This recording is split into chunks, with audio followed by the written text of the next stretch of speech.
I've done differently? Like, I don't know. I do think that going fast as I did is what's helped me get to this point. If I could turn back time, as I said, I maybe did choose a couple of niches that, in hindsight, I may not have gone into. But like it's at the end of the day, like those are mistakes that I learned from, and as I think it's just sort of made me more savvy to doing due diligence and stuff like that. So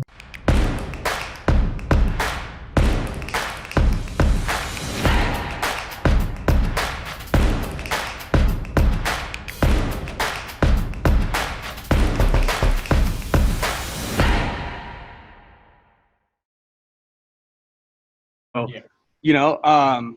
so tell me this, what would you do if you started over knowing what you know now? Give us maybe some of the things you would have done differently looking back at your last year. What would I have done differently? Like, I don't know. I do think that going fast as I did is what's helped me get to this point. If I could turn back time, as I said, I maybe did choose a couple of niches that, in hindsight, I may not have gone into. But like it's at the end of the day, like those are mistakes that I learned from, and as I think it's just sort of made me more savvy to doing due diligence and stuff like that. So I wouldn't necessarily say that that's even though it's maybe cost me a bit of time and things. If I What was your question? What would I do Yeah, differently? just what would you do differently if you had to do it, if you had to start back over again and redo it, knowing what you know now? I mean, any big, I mean, you're crushing it as far as what you've been able to do in the last year. It's very impressive, but any changes you would have made? Um,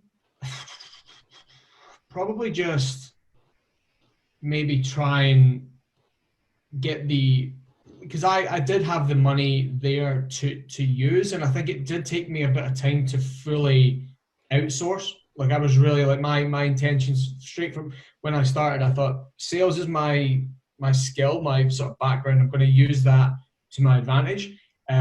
I would rather leave the tech stuff, the back end stuff, to people that are more skilled to do it. And obviously, there's so many ways you can do that. I think it just took me a little bit of time to fully get that process flowing. Like right now, I've got everything. I've got a conveyor belt where I'll pick a site, get it written up, get it published, get it this, and it's like it flows nicely now. If I could have just maybe really caught, I think still having the job and still with everything that went on last year, it maybe just slowed down some of those processes, but no, I think overall, man, I'm kind of happy with the way it's panned out. I can't really say I regret anything that I did or would really change much. Yeah.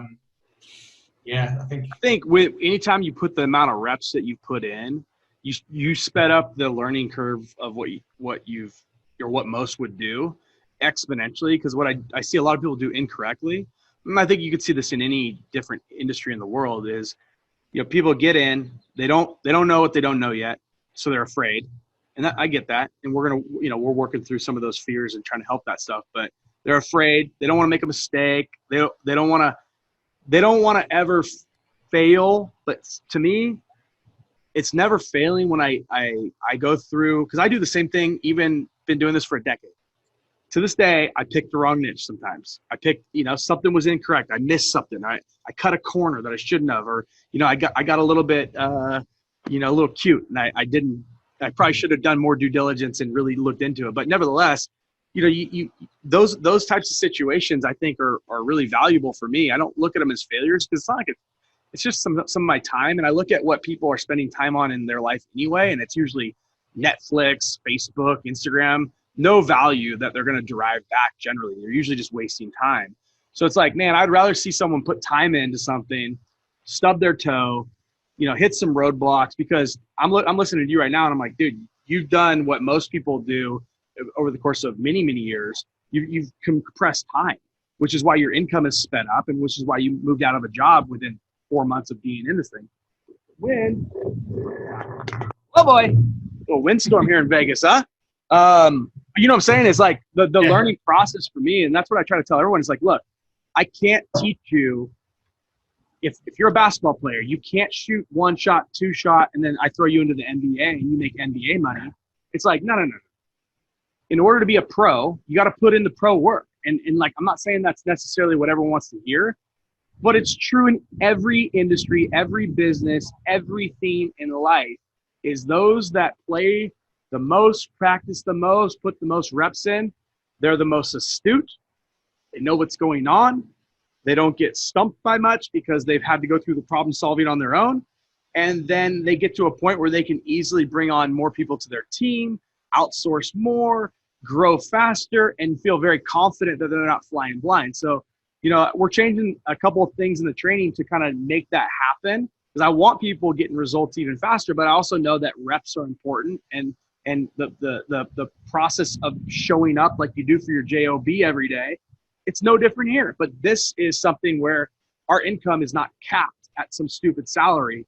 We can make as little or as much as we want, which is what always excited me, because I'm not a guy that likes to be, beat to anyone's drum. I want to beat to my own drum, and I think you are too. And it's like, then I want something I can go and do with as much IQ as I have, which is not a ton.